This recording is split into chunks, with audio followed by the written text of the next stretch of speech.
어릴 적 한 번은 읽어본 이 동화. 소인국에 간 거인의 신비한 모험담으로 상상의 나래를 펴게 했던 이 책은 출간 당시에는 금서로 지정되었다.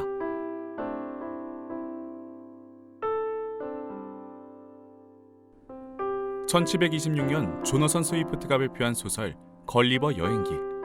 우리나라에서는 걸리버가 소인국에 머물렀던 이야기가 대표적으로 알려져 있지만 사실 원작 소설에는 소인국과 거인국, 하늘을 나는 섬, 말과 인간의 역할이 뒤바뀐 나라 등 기묘하고 기괴한 나라들이 등장한다.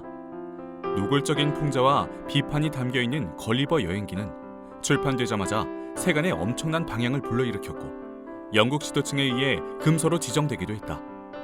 정치적으로 민감한 내용이 삭제, 왜곡되다가 결국 동화로 재발행되어 지금까지도 걸리버 여행기를 동화로 인식하는 사람들이 많다. 갖은 순환을 겪으면서까지 작가가 전하고 싶었던 메시지는 과연 무엇이었을까?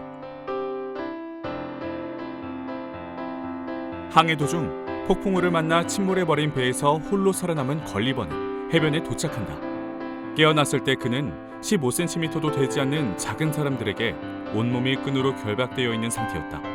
이후 수도로 끌려온 걸리버는 빠른 습득력으로 그들의 언어를 배우게 되고 곧 소인국의 생활에 적응하기 시작하는데, 그러면서 소인국의 다소 엽기적인 문화를 마주하게 된다. 소인국의 왕실 사람들은 출세하기 위해 목숨을 건 외줄타기를 보여주며 황제의 비위를 맞춘다. 또한 왕실의 두 세력은 구두굽을 높은 것을 신느냐 낮은 것을 신느냐의 문제로 오랜 기간 싸워왔으며 계란을 넓적한 쪽으로 깰 것이냐 뾰족한 쪽으로 깰 것이냐라는 사소한 문제가 전쟁의 씨앗이 되기도 했다. 한편 걸리버는 그를 시기하는 세력의 음모로 눈을 뽑아내는 형벌을 받기 전 옆나라로 탈출해 무사히 조국으로 돌아오게 된다.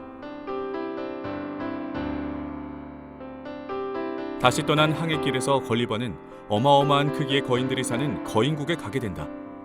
자신을 작은 벌레처럼 대하며 꼬집고 뭉개려는 아이들을 보고 걸리버는 소인국에서는 느끼지 못했던 공포를 처음으로 느끼게 된다. 한편 걸리버를 잡아온 농부는 그의 주인이 되어 먹을 것과 잠자리를 제공해주지만 이내 걸리버를 돈벌이에 이용하기 시작한다. 걸리버는 자신을 관람하러 온 사람들 앞에서 쉴 새 없이 검을 휘두르는 등 재롱을 피우고 그것을 본 사람들은 신기해하며 기뻐한다. 어느 날 희귀한 동물이 있다는 소식을 들은 거인국의 왕비가 농부로부터 걸리버를 구입해 그는 궁정에서 지내게 된다. 걸리버를 하등 동물 취급하던 국왕은 탐욕과 증오, 질투와 야망에 판치는 걸리버의 조국 사람들을 해충에 빗대어 조롱하고 이후 자유에 대한 걸리버의 갈망은 점점 커져간다. 외출에 나선 어느 날 시종의 부주의로 걸리버가 들어있는 가방이 바다에 떨어지며 그는 조국으로 돌아오게 된다. 재벌은 남 못 주는 걸리버는 세 번째 여행길에 올라 이번에는 하늘을 떠다니는 섬에 정착하게 된다.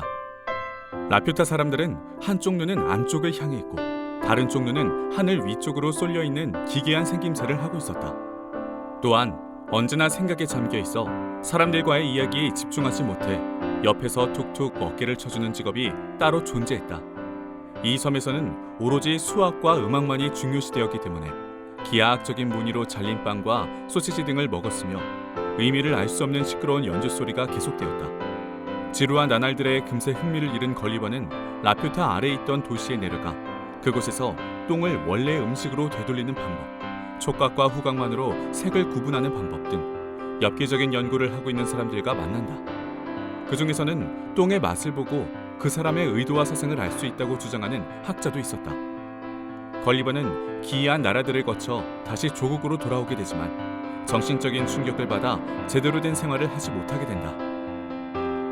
걸리버 여행기에서 걸리버가 여행하는 나라들은 현실과 동떨어진 세계처럼 보이지만 그 안을 자세히 들여다보면 우리가 사는 공간과 결코 다르지 않다. 조너선 스위프트가 살던 당시 영국의 정치계에서는 지도층들의 비리가 난무했으며 당쟁 또한 절정에 이르렀던 시대였다.